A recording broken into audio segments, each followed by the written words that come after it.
बहुत शुक्रिया आपके वक्त का। डॉक्टर साहब, कोरोना की तीसरी लहर में हलाकतें कुछ ज़्यादा देखी जा रही हैं। तकरीबन 100, 125, 150 की बुनियाद पर जो है वो रोज़ाना हलाकतें रिपोर्ट हो रही हैं।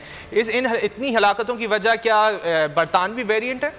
यकीनन जिस तरह हमने पहले निशानदेही की थी कि जो तीसरी लहर शुरुआत उसकी हुई है और पंजाब और बाकी शहरों में इसने काफ़ी तबाही मचाई है। तो इसमें एक इजाफा नई चीज़ जो है वो न्यू वेरिएंट्स का है, जिसमें यूके वेरिएंट्स सरफहरस्त है और इसके अलावा ब्राज़ीलियन वेरिएंट्स और साउथ अफ्रीकन वेरिएंट्स भी हैं।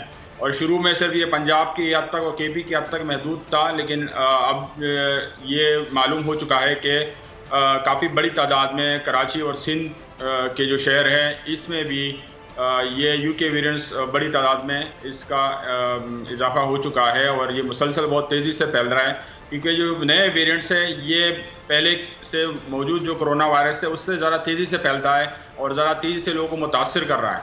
तो ये एक नई बात है जिसकी वजह से बहुत ज़्यादा लोग मुतासिर हो रहे हैं और हॉस्पिटल पे भी यकीनन मुसलसल दबाव बढ़ रहा है और अनकरीब मुझे ख़दशा है कि हमारे हॉस्पिटल पहले की तरह बढ़ जाएंगे अगर हमने अपने आप को महदूद नहीं किया बाकी बाहर जाने से और SOPs पे अमल करने से। तो यकीनन ख़दशा है कि फिर वही हालात होंगे जिसका रोना हम पहले से रोकते आ रहे हैं कि हॉस्पिटल भर जाएंगे, ICU में जो है जगह नहीं मिलेगी और ऑक्सीजन की सप्लाई भी जितनी हमारी पास है वो कम पड़ जाएगी।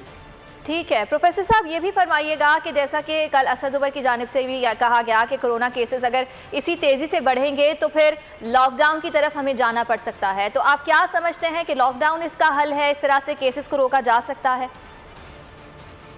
असल जो हल है वो दो चीज़ें हमें करनी पड़ेंगी कि हम लार्ज स्केल पे वैक्सीनेशन करें और SOPs पे अमल करें, जो कि फौरी तौर पे नज़र नहीं आ रहा कि सब लोग वैक्सीनेट हो जाएंगे और SOPs पे अमल करें। तो फिर वाहिद रास्ता गवर्नमेंट के पास इन्फोर्समेंट का है वो लॉकडाउन की तरफ रह जाता है। हालांकि लॉकडाउन जो है फाइनल हल नहीं है, क्योंकि लॉकडाउन जैसे ख़त्म होगा दोबारा ही चीज़ें शुरू हो जाएंगी। तो हमें चाहिए कि मैक्सिमम जितनी भी वैक्सीनेशन पूरे आवाम में अपनी पॉपुलेशन में करा सकें उतनी हम जल्द से जल्द वैक्सीनेशन करानी चाहिए। और साथ साथ ये जो वक्ती टैक्टिक्स है ज़ाहिर बात है गवर्नमेंट अपने स्टेप्स लेंगी ताकि बड़े पैमाने पर लोग मुतासर ना हो और इस वबा को मज़ीद फैलने से रोका जा सके। डॉक्टर साहब, जैसे कि हम मुख्तलिफ वेरिएंट्स की बात कर रहे थे, आपने बताया कि बरतानवी वेरिएंट है, साउथ अफ्रीकन है, ब्राज़ीलियन है, तो क्या कोरोना की वैक्सीन फिर इतनी मौसर रह जाएगी, कारगर होगी इतनी? वैक्सीन अगर फ्रिज और फ्रीजर में रखी है तो बिल्कुल मौसर नहीं है जब तक वो आवाम को लगेगी नहीं। तो हम तो काफ़ी बातें हमारी ये हो रही कि वैक्सीन मौसर है या नहीं है। वैक्सीन बिल्कुल मौसर है, लेकिन जब तक वो आवाम में नहीं लगी तब तक वो मौसर नहीं है। तो जब तक हमारी लार्ज स्केल तकरीबन 50-60% पॉपुलेशन को वैक्सीन नहीं लगेगी तो इवन जो भी वैक्सीन है अगर वो लग जाए तो काफ़ी वो कारआमद है। जितने भी चारों वैक्सीन वो चारों के चारों हॉस्पिटलाइजेशन से, सीवियरिटी ऑफ डिजीज से वो रोकती है और वो बीमारी को बढ़ने में बहुत अच्छी माविन साबित हो रही है। तो वैक्सीन का लगाना जरूरी है, सिर्फ वैक्सीन की बात करना और वैक्सीन का होना वो काफ़ी नहीं है। ठीक है डॉक्टर साहब, आप उन लोगों को क्या पैगाम देंगे जो इस सूरत हाल में SOPs को फॉलो नहीं करते और दूसरी जानिब वैक्सीनेशन पर भी उनके तहफ़्फ़ुज़ात हैं? मैं तो इसको बिल्कुल खुदकशी के बराबर गर्दानता हूँ। अगर कोई SOPs पे अमल नहीं करता है, ऐसा है कि बिल्कुल दुश्मन आपके आसपास घूम रहा है और आप उसको बिल्कुल लाइट ले रहे हैं, तो ये बिल्कुल ये वायरस इस दुश्मन से भी ज़्यादा है कि नज़र भी नहीं आ रहा, किसी भी वक्त हमलावर हो सकता है। तो SOP बिल्कुल हमारे लिए ज़रूरी है और बिल्कुल आसान है। जब तक वैक्सीन नहीं लगती तब आपको मास्क पहनना है और आपको हाथ को बार बार धोना है और फिजिकल डिस्टेंसिंग या मजमे से दूर रहना है। तो ये तीन चीज़ें जब तक अगर हमारे वैक्सीनेशन बड़े पैमाने पे नहीं होती तो ये तीन चीज़ें बहुत कारआमद साबित हो सकती है। और अगर हम ये भी नहीं करेंगे तो फिर वो खदशा है जो मुश्किल हालात सामने आ रहे हैं जो हम देख रहे हैं 2 हफ्ते बाद या ईद पे, वो हमारे खुदा न खास्ता ईद बड़ी मुश्किल से गुजरेगी। डॉक्टर साहब, जो वैक्सीनेशन की मैं बात कर रहा था वो ये थी कि जो मुख्तलिफ ममालिक ने वैक्सीन बनाई है वो पहली लहर या दूसरी लहर के बाद बनाई गई थी, तो क्या वो इतनी कारगर होगी तीसरी लहर में भी, क्योंकि शक्ल बदलता जा रहा है वायरस भी? यकीनन जो हमारे पास वैक्सीन है वो चाइनीज़ वैक्सीन या साइनोफार्म वैक्सीन है, वो वायरस के पूरे जिस्म के लिए है, वो पूरा वायरस उसमें मौजूद है। तो ये एक इजाफी इसमें खूबी है कि ये वैक्सीन कारआमद रहेगी और जितने भी वेरिएंट्स आएंगे ज़्यादातर वेरिएंट्स के अगेंस्ट ये कारआमद होगी। इक्का दुक्का वेरिएंट्स अगर बच भी जाए, लेकिन अगर बड़े स्केल पे आप वैक्सीनेशन करा लेते हैं तो आपकी आबादी का बड़ा हिस्सा महफूज हो जाएगा। और फिर कुछ जिसको हम कहते हैं हर्ड इम्यूनिटी, अगर हम हर्ड इम्यूनिटी तक पहुँच जाते हैं तो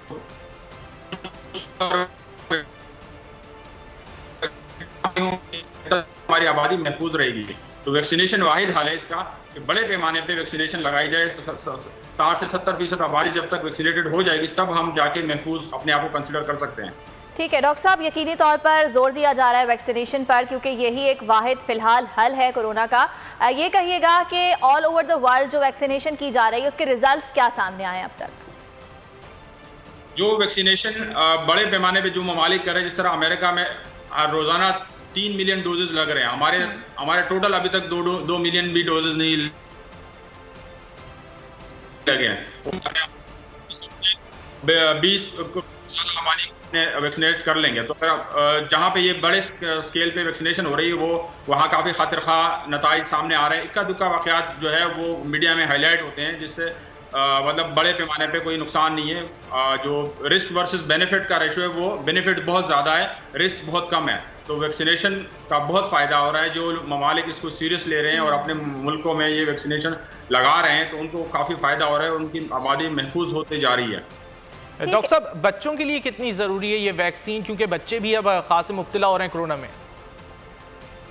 बच्चों के लिए अभी तक कोई वैक्सीन मार्केट में नहीं आई, प्रोसेस में, रिसर्च में, बिलाखिर वहाँ बच्चों के लिए भी वैक्सीन आ जाएगी। लेकिन अगर हम बड़े महफूज रहें और सारे हमारे बड़ों को वैक्सीन लग जाए तो हमारे बच्चे भी काफ़ी हद तक महफूज हो जाएंगे। जब तक वैक्सीन ट्रायल के दौर से गुजर रहे हैं, जब तक वो ट्रायल कंप्लीट होंगे इंशाल्लाह जल्दी वो बच्चों के लिए भी वैक्सीन अवेलेबल हो जाएगी, क्योंकि बच्चों को भी महफूज रखना हमारे लिए ज़रूरी है, हमारा मुस्तकबिल है। और बच्चे जो है बड़ों में बीमारी फैलाने का जरिया बन रहे हैं तो उनके लिए भी ज़रूरी है कि वैक्सीन अवेलेबल हो। लेकिन जो करंट वैक्सीन है वो फौरी तौर पर बच्चों के लिए वैक्सीनेशन के अमल को आगे बढ़ाना होगा ताकि कोरोना के वार रोके जा सकें। बहुत शुक्रिया प्रोफेसर डॉक्टर सईद खान हमसे गुफ्तगू कर रहे थे। आपको बताएं कि मुल्क भर में कोरोना की तीसरी लहर जारी है और गुज़िश्ता 24 घंटे की अगर बात की जाए तो 98 अफराद दम तोड़ गए। मजमूई अमवात अब 16,699 तक पहुँच चुकी हैं, जबकि मजमूई केसेस की अगर बात की जाए तो उनमें भी इजाफा देखा जा रहा है और मुस्बत केसेस की शरह में भी अब इजाफा रिकॉर्ड किया जा रहा है और शरह 10.1 तक पहुँच चुकी है।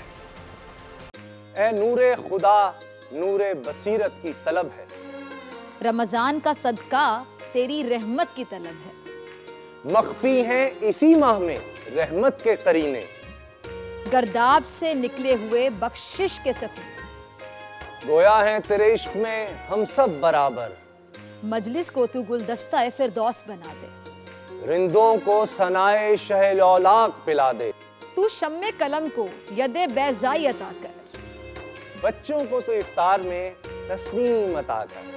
रमजान मुबारक की खुसूसी नशरियात रमजान में बोल, सिर्फ बोल एंटरटेनमेंट पर। रमजान में बोल।